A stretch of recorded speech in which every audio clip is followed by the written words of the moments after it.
It's my great pleasure to introduce Blake Stimson this morning. Public intellectual in the very best sense of the word. Blake is an internationally recognized specialist in contemporary art, critical theory, history of photography. He joined the art history department at the University of Illinois, Chicago last year, actually. His education was as diverse as his interests: a BA in religious studies from Middlebury, studio fellowship from the Whitney, MFA in sculpture from Tufts, and a PhD in art history from Cornell. Now, before coming to UIC, Blake was professor of cinema and technocultural studies at UC Davis, where he also served in several graduate programs and generously helped a wide pool of students with their dissertations. His publications have appeared in Art Journal, Art Bulletin, Art Forum, October, Oxford Art Journal, New Left Review, and many other places. Blake's the author of The Pivot of the World, Photography of Its Nation from 2006. That's actually a brilliant exploration of photography's serial possibilities in the 1950s and its hope for a world-saving globalism. And he's also written Citizen Warhol, which came out this year, lavish, insightful treatment, biographical treatment of Warhol. Among Blake's co-edited books are indispensable anthologies and trenchant collections of essays. These include Conceptual Art, Critical Anthology, Visual Worlds, Collectivism After Modernism, The Art of Social Imagination After 1945, The Meaning of Photography, and Institutional Critique, an anthology of artists' writings. That was from 2009. Thank you for that. So Blake is currently working on two books, one of which focuses on the political aesthetics of Paul Strand, and his talk for us today, I think, derives from that project and is provocatively entitled Strand, Stalin. So please help me in welcoming Professor Stimson to Chicago. I don't think it's too late for that. To Paul and to the Chicago Photography Working. Thank you, Mark, for the introduction, and to Marcy for the invitation, and to the museum and the working group for sponsoring the event, and then to all the other departments and so on that have contributed and supported this event.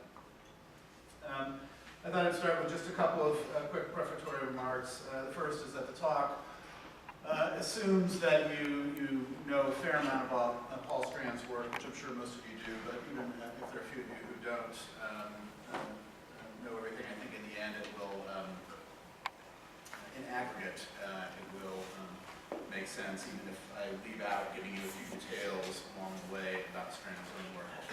The second thing I thought I'd say is that I think the relationship between photographies and histories that are explored here may be different than some of the work in the exhibition, but it might also overlap a little bit with the Lazarus piece that Greg was talking about before, but it might have a slightly more sympathetic relationship to the comments made by Leslie in the inside cover of the book that Greg talked about. But you can judge for yourself whether there is an overlap there or not.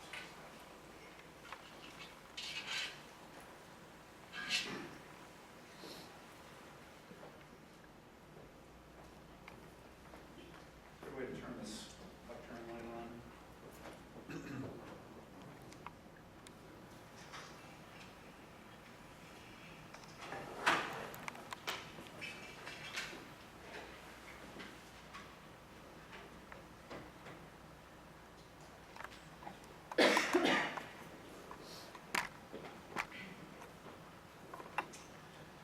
Okay.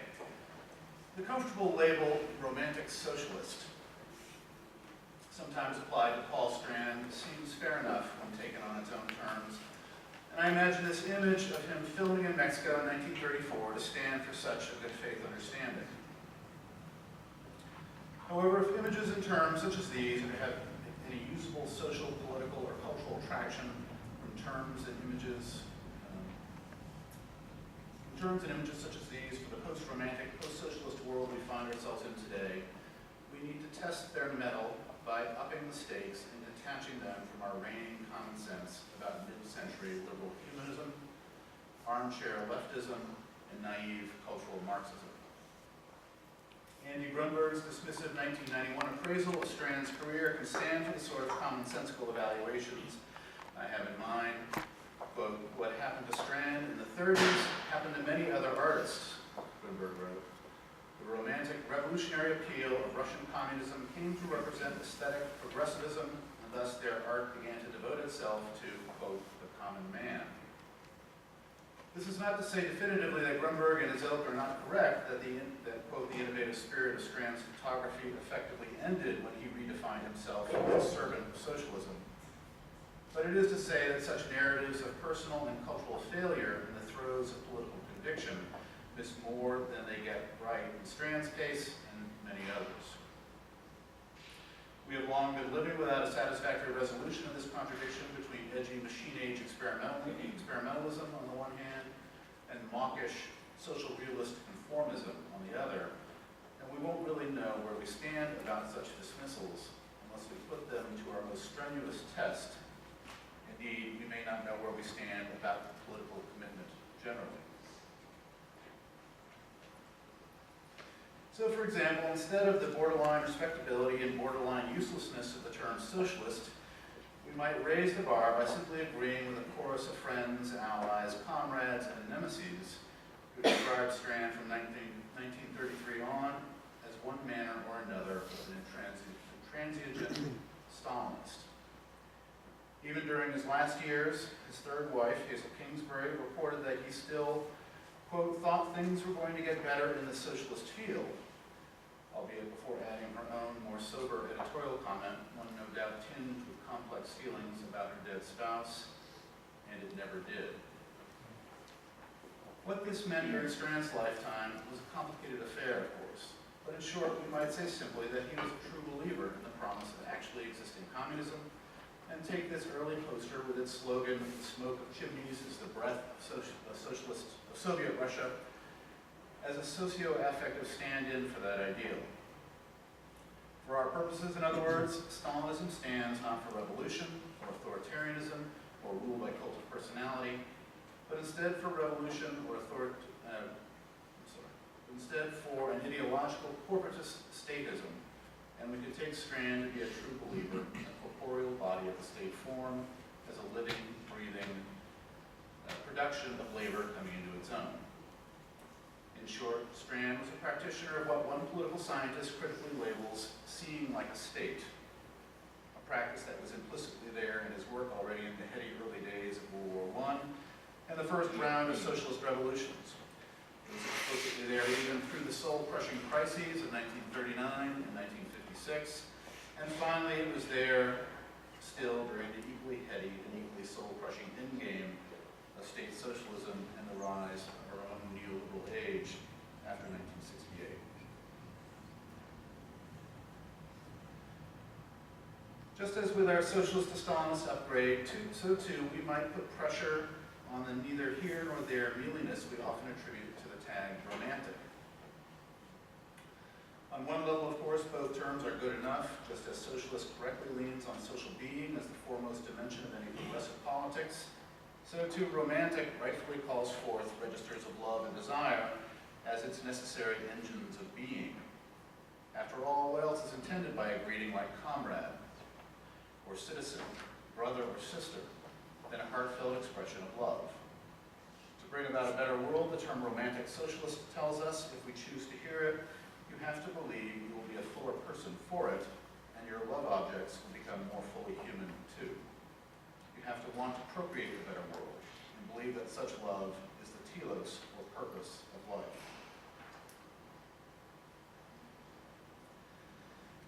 Those that have diagnosed Strand with a, quote, profound emotional attachment to communism, and suggested that it was a compensatory overinvestment for things missing in other areas of his life, are undoubtedly right. That said, I will be giving greater weight to the diagnoses of the photographer himself when he insisted again and again that his discoveries should not be measured on romanticism's scale within himself, but instead by the materialist gauge of their manifest existence in, quote, in the world around him.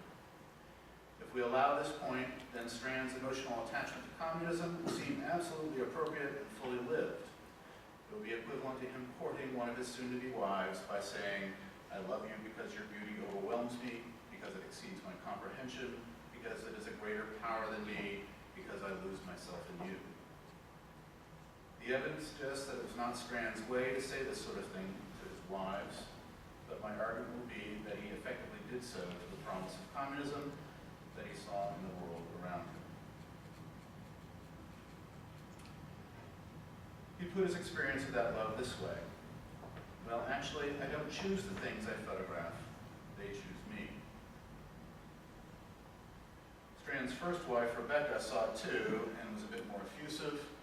Quote, "Objects becoming essences of themselves, related to each other, becoming unities, photographs, not like the others, not mere records, not things just looked at, but seen, no evasion, no tricks, plenty of sharpness, the real show, the real show, the real show." This was her effusive response to Strand's work. In the end, the problem with the modifier romantic as we use it now is that it softens or undercuts both the stridency and the integrity of Strand's socialism on the one hand, and the passion and integrity of his romantic investment on the other. It suggests that his desire was misdirected and self-indulgent. At worst, that self-indulgence is reduced to, as one Strand critic put it, quote, "loyalty to the fullness of the world as it is, or loyalty to the timeless and the universal, rather than reaching for the putatively higher bar of, quote, the immediate, the contingent, the unsettled." As well-meaning as they may be, such critiques are simply wrong. Strand's loyalty was never reducible to complacent acceptance of the world as it is, neither its idealist timeless form or its vitalist contingent form. To put the romantic side of our label to the test thus, I propose we up its ante by shifting focus to that register of desire that falls on the other side of the self-world divide, the side that Strand said chose him. My hypothesis, in short, is not only that Strand was a Stalinist, as fraught with peril as such a committed form of statism still is for us today. Even worse, he was a theophanic Stalinist, or a Stalinist to whom communism was revealed as if by the hand of God. Just to ward off any initial misunderstanding, I don't mean my awkward label or even the more awkward position it describes to be simply more extreme than the position adopted by Strand's critics, to be something like a psychotic break with the neurotic contradiction in terms that romantic socialist is typically taken to be.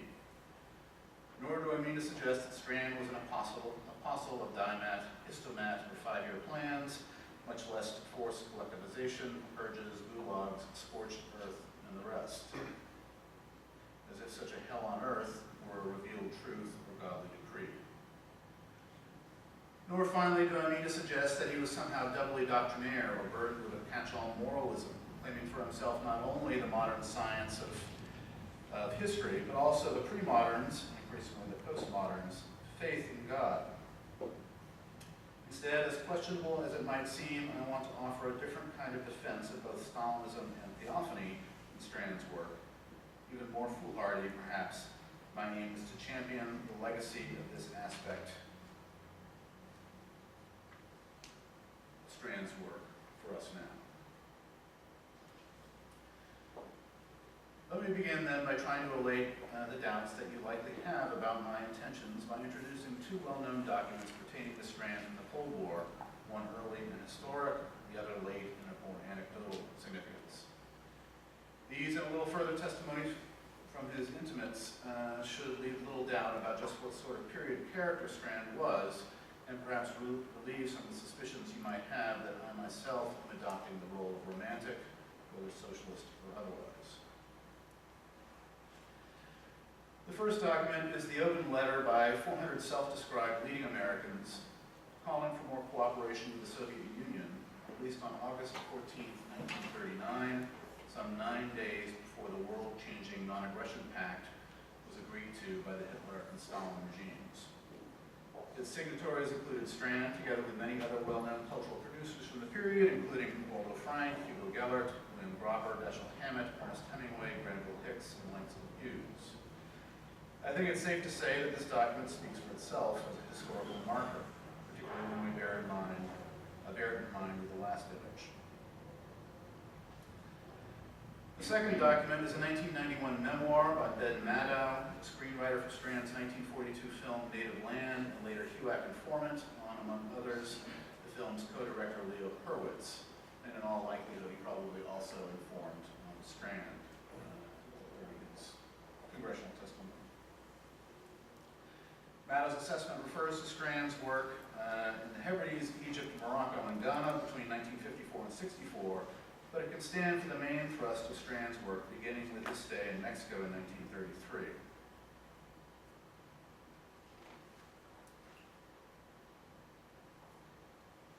Here among the simple folk, Maddow says, he could photograph the heroes of his mind. Strand looked at them as the people. Actually, they were small shopkeepers, craftsmen, village peasants with all the prejudices of the small worlds they inhabited. Just to put this appraisal into a larger critical perspective that should make his diagnosis crystal clear, Maddow could write of another photographer that he favored over Strand that, quote, he spent the richness of his time and intensity of his spirit on his multiple love affairs, and he made hundreds of photographs of the nude. In nearly every case, art and desire were inextricably intertwined. The same theme was put forward by Fred Zinnemann, co-director of Strand's film The Wave. Strand's strength, according to Zinnemann, was his, quote, colossal conviction, his doctrinaire Marxism, but that strength was born of a personal isolation from the real world of human interaction. Quote, he didn't have much contact deeply with people, although he felt very strongly about mankind, Zinnemann said. He loved humanity in the abstract rather than in the specific. This distinction is brought painfully home by all three of Strand's wives. Number 2, Virginia Stevens, reports that Strand had, quote, great humanitarianism and compassion and so on, but he could not sit and touch you and caress you. You see, he could not do that. I entered the dark wood when I married him. As a human being wanting something close, no, he was not there.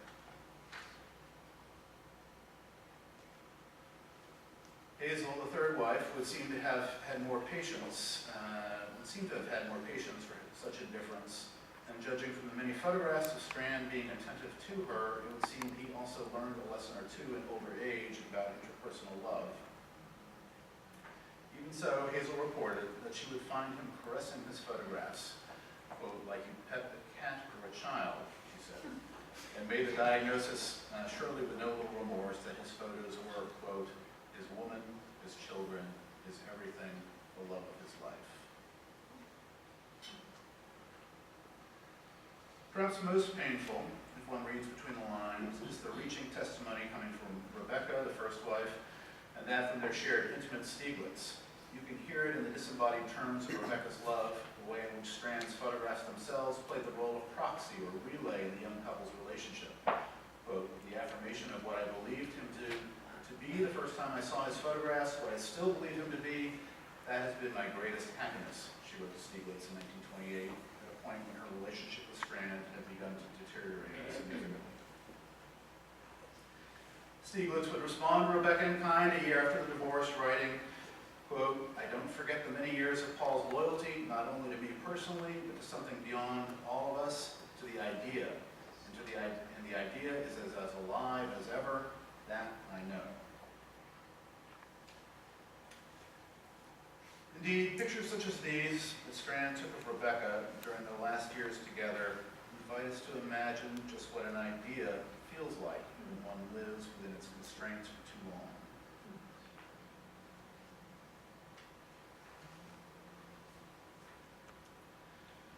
Just as photographs like these that Stieglitz took of Rebecca several years earlier invite us to remember what life could feel like when ideas are subordinated to people, when the excesses of mind are kept in check by the everyday immediacy of embodied life, when life is lived in the specific rather than, or as well as, the abstract. So, Strand was an idealist, or an ideologue, or a moralist, or a dogmatist, or a monk. And he was so to such an extent that that made him seem, at least in intimate contexts, as though he were something other than human.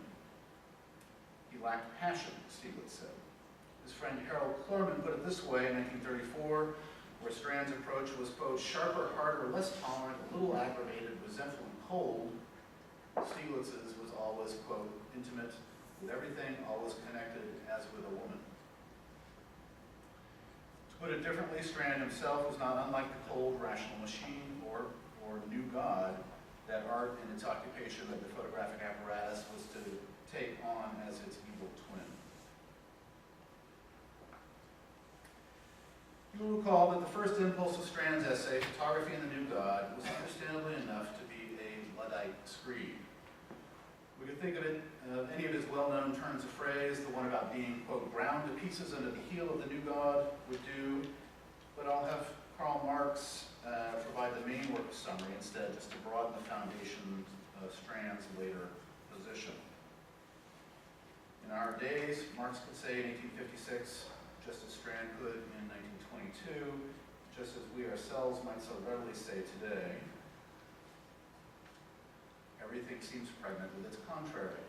Machinery gifted with a wonderful power of shortening and fructifying human labor, we behold starving and overworking it. The newfangled sources of wealth, by some strange, weird spell, are turned into sources of want. The victories of art seem bought by the loss of character. The second impulse of Strand's position, like Marx's, was to bring that contradiction to term by serving as a midwife for the birth of a new age. Humanity would triumph not by breaking the machines, but instead by refashioning them to non-contradictory human ends, by working through the machinic victories of art towards redemption of their accompanying loss of character. The historic approach taken by modern art and communism alike is to inhabit that loss, to try to redeem it from the inside. This meant owning up to being a cog in a machine, accepting that the affective and apperceptive conditions of modern life disaggregate the experience of social being from an organic whole into a mechanical experience of its parts, not in order to somehow step outside of alienation back into a religiously based organic holism, but instead to refashion a synthetic and organic social being and character from its lonely and disaggregated parts. Chief among the small world prejudices that Maddow and others attributed to Strand's romanticism was religion, and implicit in their critique of his later work was that it was grounded in religious values. Strand, of course, had been as critical of the old God as he was of the new, but it would be misguided to assume that he threw out the concept of God altogether. As you will recall, the closing lines of the 1922 essay make this explicit. Quote, rejecting all trinities and all gods, the photographer puts to his fellow workers this question squarely. What is the relation between science and expression? Are they not both vital manifestations of energy, whose reciprocal hostility turns the one into the destructive tool of materialism, the other into anemic fantasy, whose coming together might integrate a new religious impulse? Must not these two forms of energies converge before a living future can be born of both? While the singular forward movement of the vitalist concept of energy is a period version of complacency, a go-with-the-flow manner of accepting the world as it is, Strand did not allow it to rest as a force unto itself, but instead splits it into a dialectical pairing. This turned his argument away from holistic Bergsonian vitalism and towards structural notions of reciprocity and convergence, not to mention towards the principle of a living future. The real challenge Strand's conclusion puts to us, however, is whether to take his call for a new religious impulse seriously. Whether even some version of the old God might be incorporated into his dialectics. Quote, some may grind their teeth at such prose, Alan Trachtenberg once noted, and indeed it may seem to reek of the worst sort of romantic socialism, one that is so loosely defined that socialism's atheism actually rolls over into its opposite. Looked at in another register, however, Strand's call may also serve us by speaking not only to his moment but to the renewed religiosity that has taken on sufficient political force in the last half-century to deserve our attention. Indeed, the force of that renewal has been so significant, I propose, even in the last bastion of secularism's true believers, Western Europe, when it considers its immigrants, that we may want to consider whether all those people on the other side of modernity's theological abyss may have something right. Even more disturbing still, we may want to adopt Carl Schmitt's rule of thumb that, quote, all significant concepts of the modern state are secularized theological concepts, and consider the theopolitical implications of other Strand pronouncements, such as his 1949 directive to filmmakers to, quote, love one's country and risk something for it.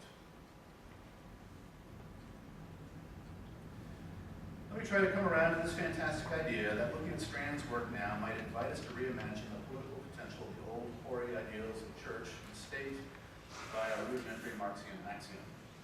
This axiom will be familiar to most, but it bears rehearsing nonetheless, since it is easy to lose sight of its implications in the froth of what is sometimes rightly enough called the, quote, marketplace of ideas. The axiom has three parts and goes as follows. First, if you want to change the world from below, that is, change it without vast sums of money, existing institutional might, raw political power, or extraordinary personal charm, you have to fall back on human sociality, on our innate capacity to communicate, our capacity to hold ideals and principles in common, our capacity to defer to and learn from the wisdom of each other, our capacity to unite around commonly articulated, commonly realized cause, and most importantly, our capacity to work cooperatively. We might take this image of Strand addressing a meeting of the Photo League to stand for such a capacity. Second, the innate capacity for organization can happen in all sorts of ways, interpersonally, culturally, socially, or politically, for example, but if you really want traction, if you really want to scale up to the level of world-changing significance, that organization must be based in the world of work. The reason for this prioritization of working life over other aspects is pretty simple. At least for the moment, the primary function of society has to be its own reproduction. So work is, by necessity and definition, where time and power lie. All non-work forms of organization, as valuable as they may be, are after hours, nights, weekends, election days, the stuff of clubs, enthusiasts and ideologues, holiday believers, campaign season citizens, and spectacle-driven activists. Each in its own way is grist for the ever-receding fantasy of the politically significant consumer collectivism. Each in its own way is grist for the ever-receding fantasy of a politically significant consumer activism. Third, this means that the realistic political subject of world changing from below is first and foremost the laborer. Or better, that part of each of us that is a realistic political subject is the laboring productive part, the part that reproduces and engenders social life. What constitutes labor may be a more complicated question than it used to be, but my assumption for this talk is that such complications do nothing to make the necessity of the primary category subside or slip away. As you all know, the name traditionally given to that labor is proletarian. Happiness is connected to work, as how Theodore Adorno once put it, because work is the domain in which we transcend our animal nature and constitute humanity as a whole through the production and reproduction of society. Indeed, he continued, the fact that human beings have broken out of nature is very remarkable. Not until today, under conditions of monopoly, has the world of animals been reinstated. The biological leap of the human species is being revoked. The biological leap was born of the sociability created by interdependent labor, just as it is the same interdependency that threatens to take it away as it makes work generalized, formalized, abstract. The flip side of interdependency's vision of the whole is specialization's isolation from the same whole.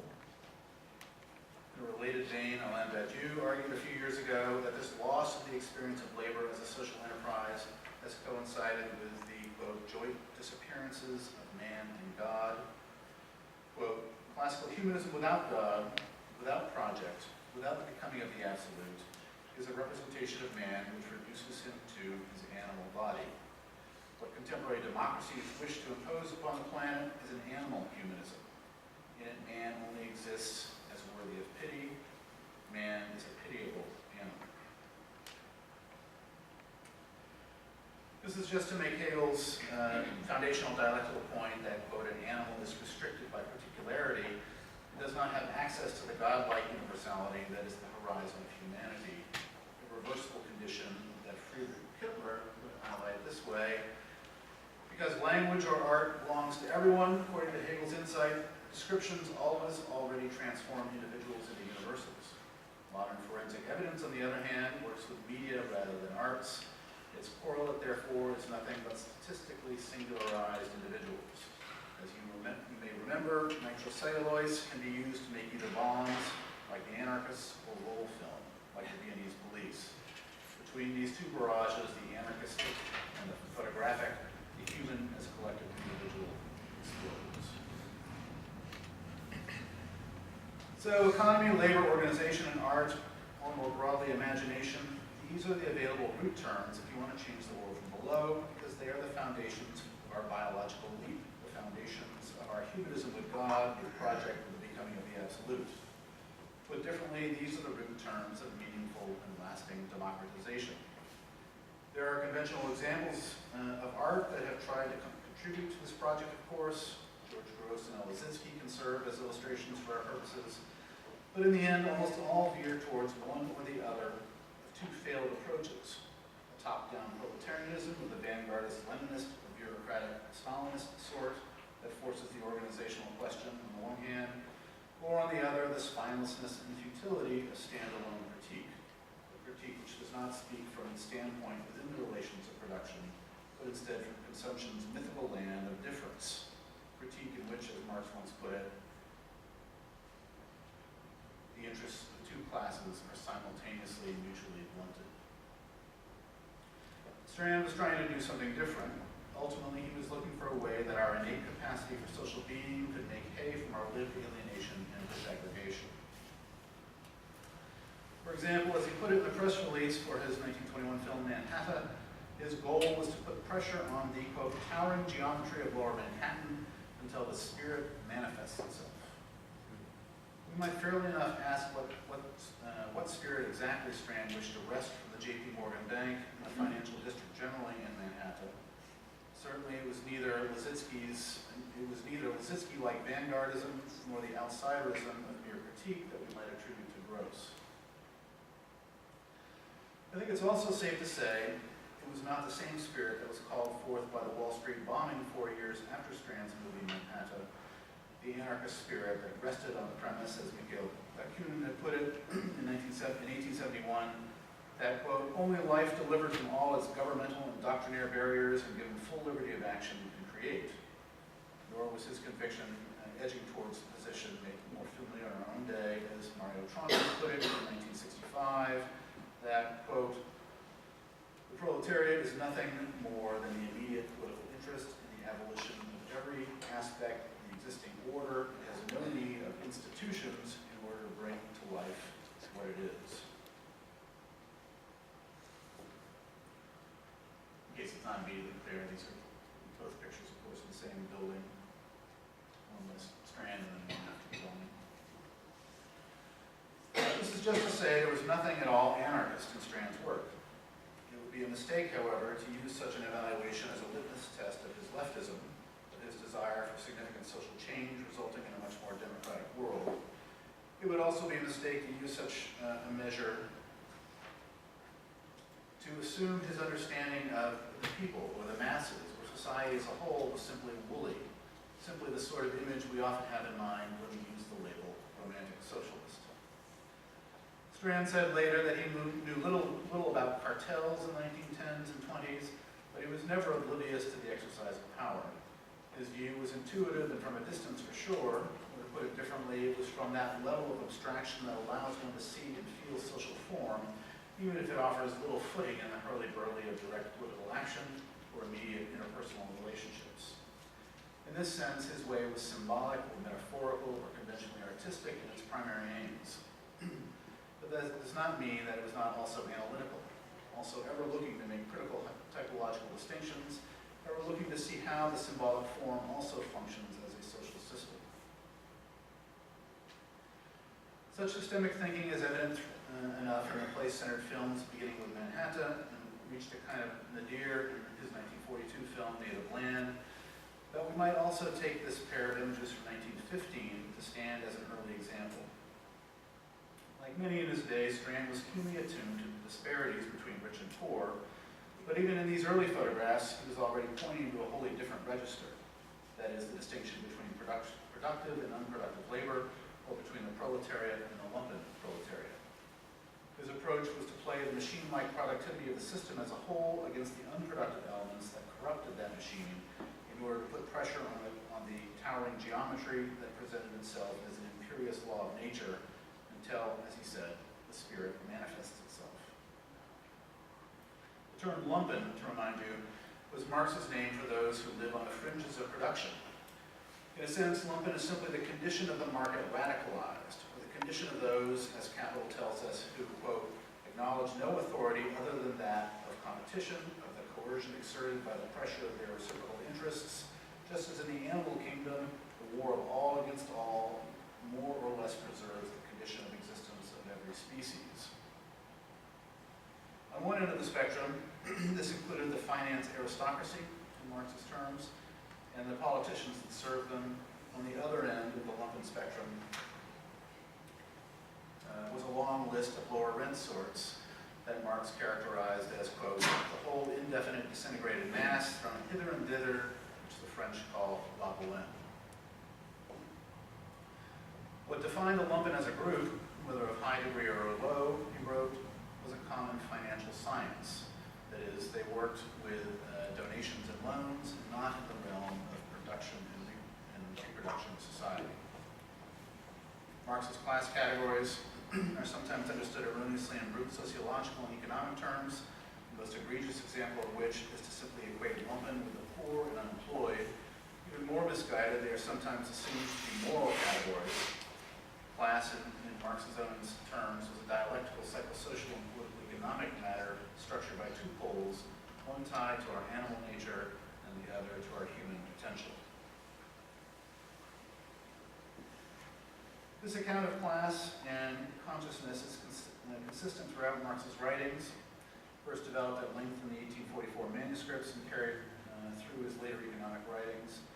Human nature is realized, Marx argued, only when our relation to the social whole is productive. By contrast, we revert to our animal nature when our capacity to support ourselves operates against or outside of that whole.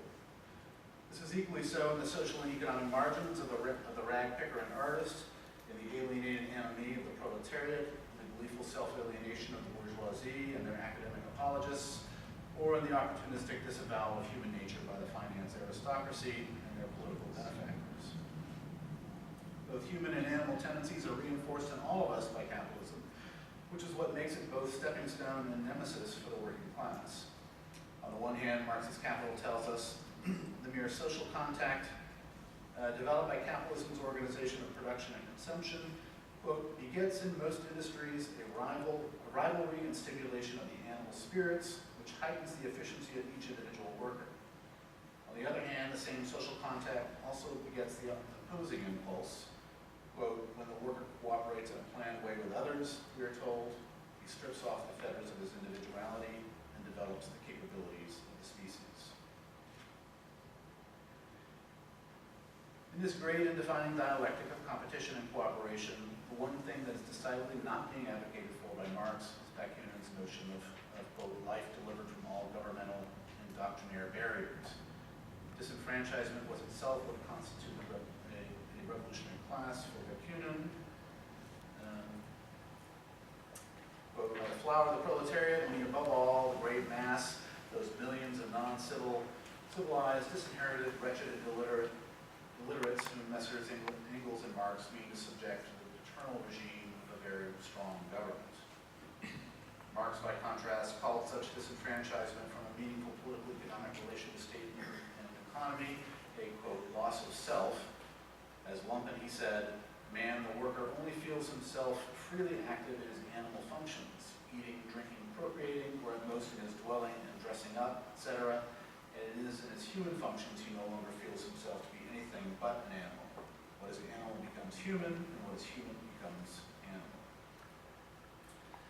There's a long history of the lumpen politics developed by Bakunin and his heirs that have served as a counterpoint to Marx's legacy, of course, but my main interest is in the role it plays for us today. I'll conclude by offering a very schematic, but hopefully useful, genealogy of the place of the lumpen ideal in recent intellectual work as a way to open up a question about the value we might take from Strand's work now. Maybe I'll skip through a few things here just in the interest of time.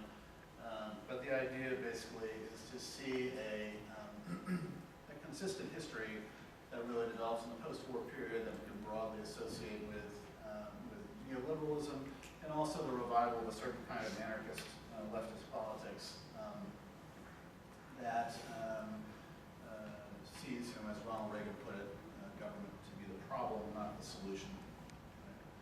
And my main argument overall is really that what Strand represents is a kind of relationship to the idea of organized political activity that we can associate with government, and that we might look back to that model as a way to think about the condition that we find ourselves in the present. So see various right-wing and left-wing versions of this. Maybe I'll just read the one Fanon quote here to give you a sense of one strand of this legacy on the left. So this is from The Wretched of the Earth. Fanon writes, "It is in the lumpen proletariat that the insurrection will find its urban spearhead. The pimps, the hooligans, the unemployed, and the petty criminals throw themselves into the struggle like stout working men, the prostitutes too, and the maids who are paid £2 a month, all who turn in circles between suicide and madness will recover their balance, once more go forward, and march proudly in the great procession of the awakened nation."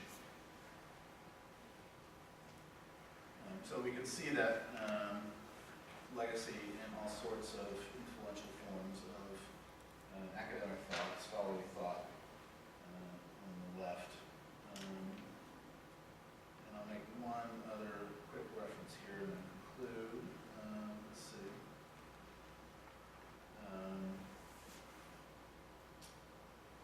This is just to cite the contemporary Berlin-based artist Hugo Sterl, writing about photography and digital images.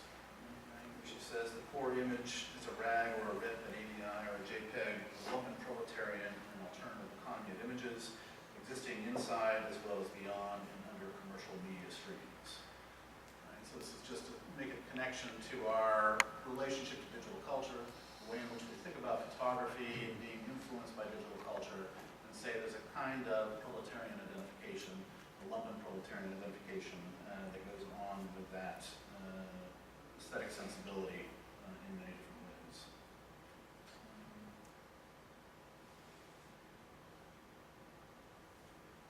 Okay, so let's see. Okay, I'm just going to jump ahead again a bit here. So if lumpen politics is now best named neoliberalism for the right, and its primary emotional register can be said to be the animal aggression associated with creative destruction, like this great capitalist term. The best name for the left's version is precarious politics. And its primary emotional register is animal care or recognition of the suffering of others. The impoverished lumpen object or image, like Fanon's petty criminals, maids, and prostitutes, or the chain workers of our own day, stand for humanity at its base level, its animal level, for humanity forced to create its social and political being on the fly with the available scraps at hand. Such suffering and disenfranchisement call on our innate animal sympathies, of course, just as they should. But we would be wise to agree with Lauren Berlant that the shift in political identification that precarious politics represents from an idiom of power, she says, is in the power of the state, to an idiom of care, is in the care we have for those close to us on the one hand, and those we feel sorry for on the other, is an ambivalent one at best. By attaching us to the suffering of individuals and detaching us from the power of institutions, the politics of care allows us to exercise our innate capacity for sympathy and experience our own vulnerability, but in so doing it isolates us and thereby removes us from the mechanisms of social change. Strand was trying to do something different. He was trying to get to the ontological basis for freedom, the place from which it arises out of our bodies. Just as the lumped idioms of aggression and care have so successfully accomplished in their respective ways since the 1960s. But he was doing so in the old modernist manner that reached for the ground of the idiom of power realized through collective form, state form, and not for postmodernism's freedom from government. This meant that the challenge was getting the state right, of course, a state that takes the form of a moral demand, a state that expresses the promise held by the great post-Cold War update on the old dream of society itself, another world is possible, a state that would itself be the withering away of the state into the pure justice of Plato's many glories in the other world. So that's a reference to something else that was cut. This is nowhere clearer than in native land, with its corporate conspiracies and Senate committees, its private armies, and quote, we the people speaking out loud, its techniques of terror backed by millions of dollars, and its organic sense of freedom arising from, quote, sea, sky, and continent. In the end, Strand's left challenge to the right's theotechnical new God was not to adopt the caring but powerless voice of the sacrificial precarity with its spiritual but not religious hope that accumulated suffering will spark spontaneous revolt. Instead, his was a theopolitical appeal, an impersonal appeal for the workers' church, the workers' society, the workers' state, the workers' economy. This is what made him a materialist and not a vitalist or a romantic. It is also what made him a moralist, and in the end, something quite like a monk. His work aimed to accomplish the same thing that a good sermon or a good manifesto does, to recognize and affirm the embodied basis of the public interest as a force that can effectively counter entrenched private interests. In this regard, Strand's approach was in league with the great neo-realist maxim put forward by his collaborator, Cesare Zavattini, in 1952. Quote, today our attitude would be one of revelation, the search for the most deeply hidden human values, which is why we feel that the cinema must recruit, above all, living souls, the morally richest people. Not only was Strand's aim to open himself to theophany, to revelation of the moral basis for society and the people and places he photographed, and thus to the great material grounds of communism, it was also to respond in kind with equal integrity of form. Those that knew him were right. Such a relation to the world has little to do with specific people and everything to do with humanity in the abstract. Barely able to acknowledge the particular needs and desires of those around him, Strand was able to immerse himself fully in their human capacity to reimagine those needs and desires in concert with others. In the end, such abstraction is the threshold of becoming human, the threshold of not being reduced to either animal or machine. In the intercourse across the impersonal and alienated divide between self and world, Strand sought to operate in the manner of the enlightened worker or communist, in a planned way with others, as Marx put it, a way that would strip off the fetters of his individuality and develop the capabilities of the species. Alienated collaboration of this sort is routinely fostered, expropriated, and spectacularized by capitalism, of course, just as it is ruthlessly exploited by totalitarianisms of all kinds, but that makes it no less the measure of human becoming, no less the horizon for a new religious impulse, no less the standard of the true God, no less the faculty of communization. Anything else is little more than the marketplace of ideas. It is only by risking Stalinism, risking the state form as an abstraction of one's own, that the degraded humanity of market, state, and society alike can be redeemed. This is the old and decidedly unliberal message that Strand's work still whispers to us today. If we choose to listen, it is only by setting aside the pseudo-politics of animal aggression and animal care, and risking the real politics of power, the politics of clearly articulated human purpose and righteous demand for the institutional being that allows it to flourish, that human freedom can be realized. Thank you.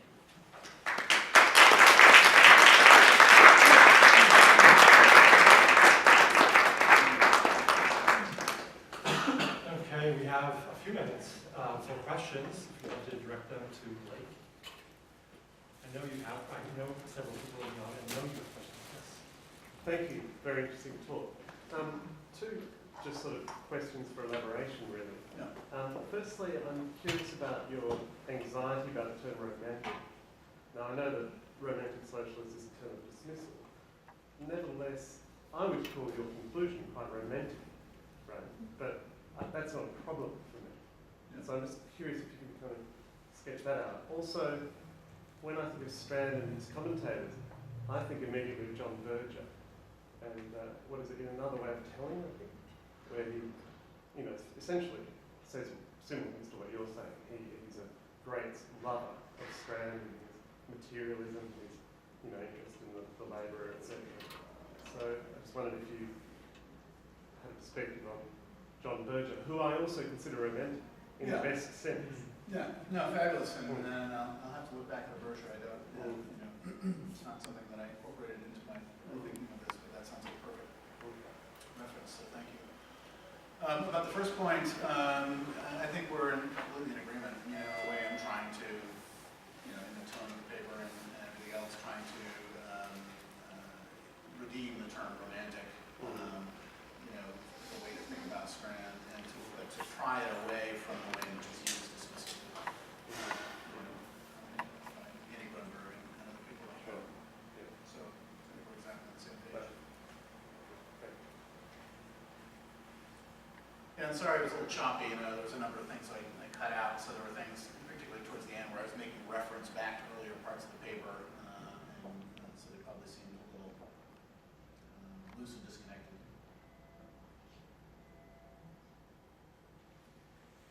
What was the translation of the poster that you referenced a couple of times? Were the smokestacks? Yeah, the smokestacks are the breath of Soviet Russia. So it's the body of Soviet Russia. Was kind of the idea I was trying to invoke there. And so thinking of the body politic, right, as the body that Strand is really most invested in. Can't really relate to individual bodies, to individual people, you know, as his wives testified. But he had this capacity to relate to the body politic, right, to our collective enterprise. And it's that romantic relationship between himself, between Strand and the state, Strand and the body politic, Strand and human potential, you know, that I wanted to kind of flesh out as a love affair that was really what he lived for. And that somehow was explained by the complicated relations he had with individual people, with his wives.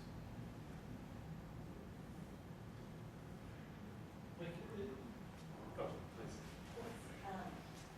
I really enjoyed your talk, and I'm hoping you can say a little bit more about the specific work of photography here, and like how is photography mediating the relationship between Strand and the state, Strand and body politic, and really thinking about if work is what separates the human from the animal, what is the work of photography itself that Strand is performing? Yeah, excellent question. Well, I mean, I think that, you know, one of the things that Strand really, as his work matured, particularly after 1933, you know, really came to take seriously is the sensitivity to the world that documentary photography can enhance in all of us, you know, just by the fact that you're, you know, really, you know, looking through the lens and focusing on things and observing in a very close fashion. So I think that that sensitivity to the world for Strand became, you know, a form of care, and a form of embodied engagement, embodied involvement with the world.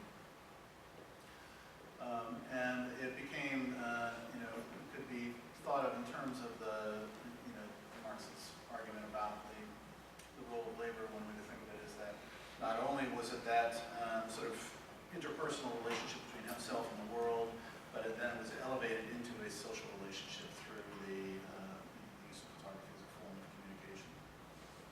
So if you know Ariel Azoulay's work,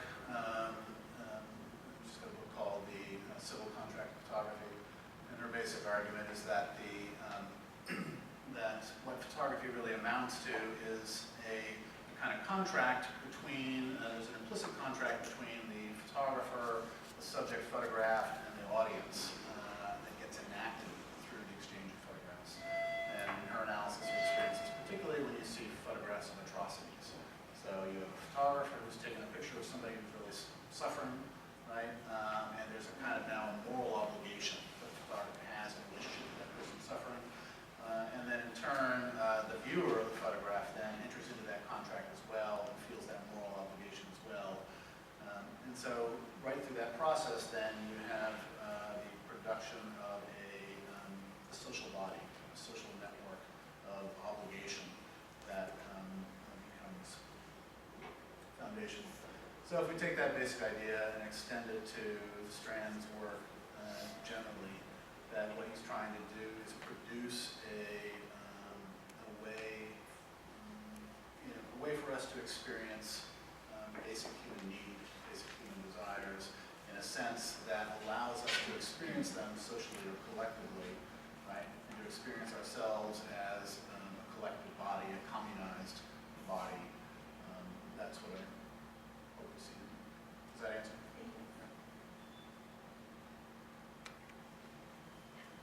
But do you think this is still necessary nowadays, this idea of documentary photography?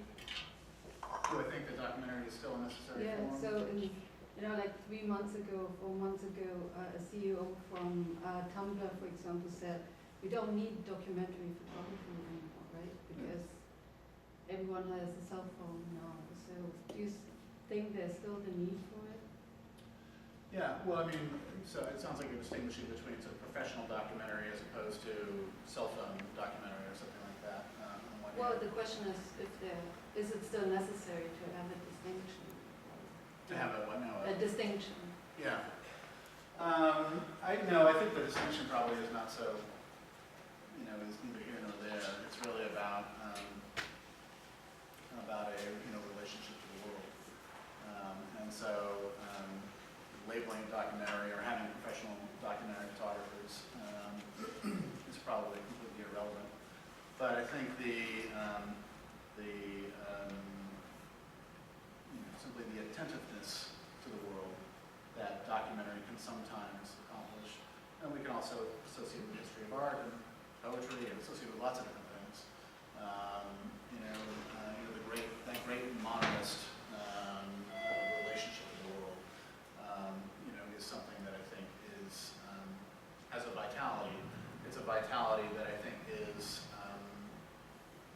largely unavailable to us because we're so accustomed to experiencing the world and images as images. We're so accustomed to experiencing them in this spectacularized way rather than as being something that is, again, a kind of form of attentiveness. So one could then take the term documentary and use it as a slogan or as a as a code word to make reference to that idea of attentiveness, penetrating the wall of the image to get to the real on the other side, that kind of thing, as a goal or as an ideal. And that way, I suppose I would want to say, yeah, it'd be great to do that if that had traction somehow. If that was a way to communicate that idea, that would be great to be able to document it. Could you talk a little bit about Strand's turn to film in the context of your previous elaboration of the sense of the work of photography? Is he turning to film because photography is not sufficient in some way? That he would turn to the moving image? I mean, what was that for him? Yeah, I suppose. I think one way to think of it might be to say that the problem with his great early modernist abstract photographs for his purposes is that they ended up seeming too much like the new God, too much like the machine. They were too abstract. They were too formal. They were too graphic. You looked at them and what you saw was image, right? And you couldn't penetrate that to get to what was real. And so what film allowed for by introducing movement, first of all, in Manhattan, you know, and then later on narrative in films like Native Land, is that it, you know, it brought another way to sort of get back to the concerns, questions that